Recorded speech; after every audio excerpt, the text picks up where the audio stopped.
veux vraiment que vous y croyiez. Ne vous contentez pas de m'écouter. Ressentez-moi dans votre âme.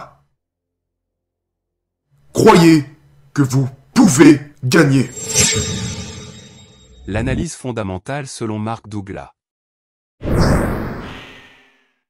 Bonjour et bienvenue sur TGV School. Dans cette vidéo, nous allons parler de l'analyse fondamentale, l'enseignement tiré dans le livre de Trader dans la zone de Mark Douglas. Le meilleur livre de psychologie dans le trading. Mais avant de commencer, n'oubliez pas de vous abonner et laisser également vos j'aime sur cette vidéo. Cela me fait chaud au cœur.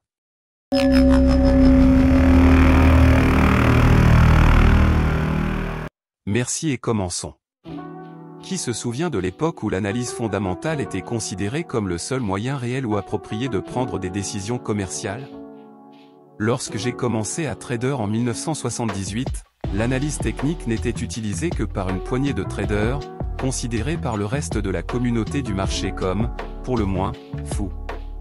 Aussi difficile que cela puisse paraître aujourd'hui, il n'y a pas si longtemps, Wall Street et la plupart des principaux fonds et institutions financières pensaient que l'analyse technique était une sorte de tour de passe-passe mystique. Maintenant, bien sûr, c'est tout le contraire qui est vrai. Presque tous les traders expérimentés utilisent une forme d'analyse technique pour les aider à formuler leur stratégie de trading.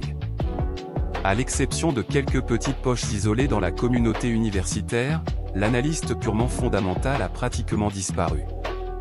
Qu'est-ce qui a causé ce changement radical de perspective? Je suis sûr que personne ne sera surpris que la réponse à cette question soit très simple, l'argent. Le problème avec la prise de décision commerciale d'un point de vue strictement fondamental est la difficulté inhérente à gagner de l'argent de manière cohérente en utilisant cette approche. Pour ceux d'entre vous qui ne sont peut-être pas familiers avec l'analyse fondamentale, laissez-moi vous expliquer. L'analyse fondamentale tente de prendre en considération toutes les variables susceptibles d'affecter l'équilibre ou le déséquilibre relatif entre l'offre et la demande éventuelle d'une action, d'une marchandise ou d'un instrument financier particulier. En utilisant principalement des modèles mathématiques qui évaluent l'importance d'une variété de facteurs, taux d'intérêt, bilan, conditions météorologiques et bien d'autres, l'analyste projette ce que le prix devrait être à un moment donné dans le futur. Le problème avec ces modèles est qu'ils prennent rarement, voire jamais, en compte les autres commerçants comme variables. Les gens exprimant leurs croyances et leurs attentes quant à l'avenir, font bouger les prix, pas les modèles. Le fait qu'un modèle fasse une projection logique et raisonnable basée sur toutes les variables pertinentes n'a pas beaucoup de valeur si les commerçants qui sont responsables de la majeure partie du volume de transactions ne connaissent pas le modèle ou n'y croient pas. En fait, de nombreux commerçants, en particulier ceux sur les planchers des bourses à terme qui ont la capacité de faire varier les prix de manière très spectaculaire dans un sens ou dans l'autre, n'ont généralement pas la moindre idée des facteurs fondamentaux de l'offre et de la demande qui sont censés influer sur les prix. De plus, à tout moment, une grande partie de leur activité de trading est motivée par une réponse à des facteurs émotionnels qui sont complètement en dehors des paramètres du modèle fondamental. En d'autres termes, les personnes qui négocient, et par conséquent modifient les prix, n'agissent pas toujours de manière rationnelle.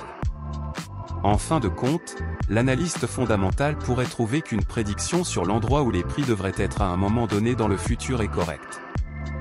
Mais entre-temps, le mouvement des prix pourrait être si volatile qu'il serait très difficile, voire impossible, de rester dans un métier afin d'atteindre l'objectif. Merci d'être resté avec nous jusqu'à la fin. À la prochaine pour une nouvelle vidéo sur TGV School.